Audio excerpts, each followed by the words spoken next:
Y ahora veamos el balance de la semana en la economía, la finanza y los negocios con Manuel Somoza y Juan Musi.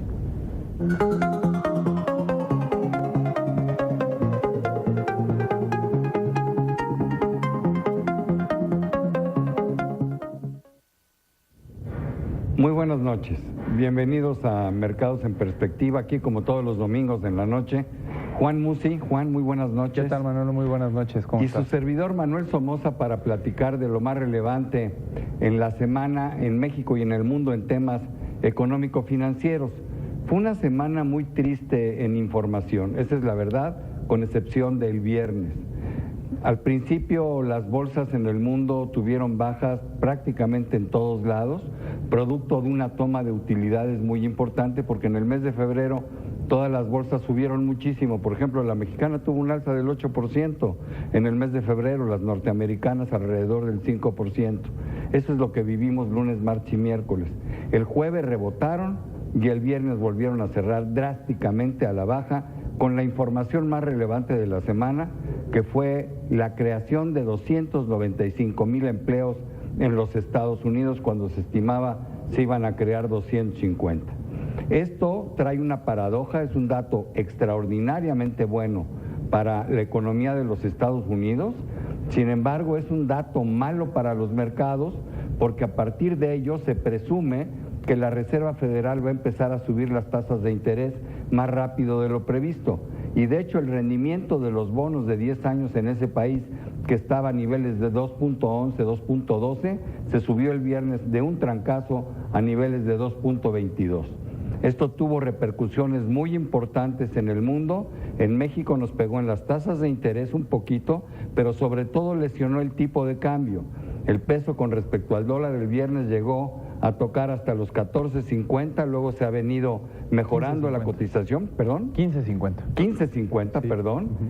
La cotización se ha venido mejorando. Sin embargo, bueno, ya lo habíamos previsto en estos programas, que cuando se anunciaran alzas de tasas o se presumiera que estas iban a subir, entonces eso iba a lastimar al peso. Yo creo que aquí hubo un overshooting, como se dice en inglés, dicho de otra manera, ¿no? Se exageró el efecto que esto va a tener. Creemos que el peso va a moderar su cotización, sin embargo, en el corto plazo definitivamente nos afectó. En México, la noticia más relevante fue la encuesta de Banjico, donde se baja la estimación de crecimiento por parte de los 20 analistas que participan en ella, bajan el crecimiento del 3.2 hace un mes al 3.08 en su estimación actual. La inflación la mantienen en 2.90, bajándola de 3.11. Las tasas de interés creen que van a subir medio punto, el CETE que está en 3 al 3,5%. Y esto es lo más relevante, se espera un flujo de 25,000 millones de inversión extranjera directa. Pero bueno, vamos a ver qué tenemos para la semana entrante, mi querido Juan. Sí, pues fíjate que la siguiente semana tiene muy poquita información financiera. Toda la semana se genera la encuesta privada del empleo, expectativas de crecimiento por bloques en la parte de Asia, Europa, etcétera. Pero mira, reportes concretos y creo que importantes: inflación en China, inflación en México. Vamos a conocer la inflación de la segunda quincena de febrero, ¿no? Para el caso de México, como bien comentabas, esta expectativa que se ha venido bajando y que pudiera terminar el año en 2.90, vamos a ver cómo sale ese dato.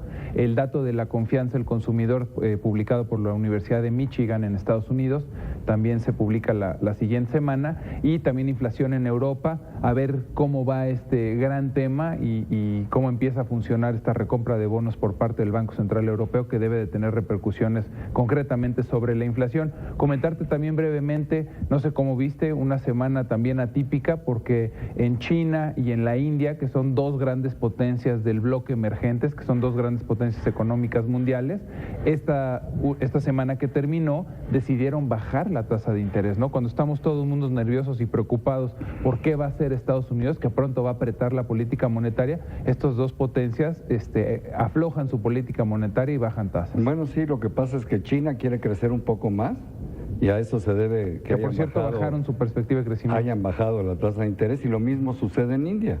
En Europa también las tasas van a bajar. Draghi ya anunció que empezaba el programa de compra de bonos. Eso fue lo primero que le pegó al peso. Claro. Lo mandó a niveles de 15-20, ¿no? Sí. Y luego la noticia del empleo en los Estados Unidos. Bueno, y desde luego el euro 1.08, ¿no? O sea, no es el peso. Claro, ¿no? qué bueno que lo comentas. La devaluación del euro fue importantísima, 1.08.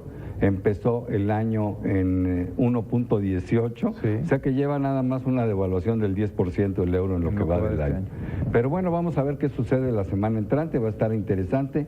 Yo creo que vamos a tener mercados normalizándose, pero sí, el viernes esta gran noticia causó verdaderamente un dolor de cabeza en los mercados. Pues sí, mucha volatilidad de nuevo, ¿no? Muy buenas noches, muchas gracias, se nos acabó el tiempo.